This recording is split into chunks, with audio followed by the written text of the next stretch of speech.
If you're looking for something to do this weekend, the Uptown Art Fair is officially underway. Hundreds of local artists showcase their work throughout the weekend.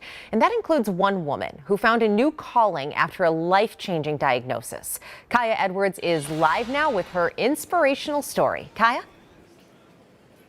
Hey, Lauren, a lot of fun out here. No official head count just yet, but I can just tell you from my observation, there are a lot of people here at the Uptown Art Fair tonight. And that was the case, too, as soon as it got going at 1 o'clock this afternoon.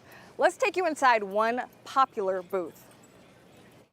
Among 320 professional artists and a dozen art forms is Deb Reuter and her jewelry made of Japanese glass beads, many mimicking patterns she sees in real life, from a restaurant building to a state fair pig. I now put those pictures of inspiration near my pieces. Last year was Deb's first time at the Uptown Art Fair, and she earned an award, guaranteeing her a spot in this year's fair. I earned Best in Show for jewelry and was absolutely stunned. Surprised because only a few years ago, beading was only a hobby. Because I was still teaching, yes. She never planned to stop teaching full-time with Minneapolis Public Schools to do art alone. She'd been teaching since 1994, but plans suddenly changed when she woke up with a severe headache. Just laying on the floor of the bathroom, sweating profusely, and just stayed there until my husband came home. Deb went to the emergency room, which sent her to another facility for a 10-hour surgery. Doctors found 3 aneurysms on one side of her brain. One of them ruptured. And then they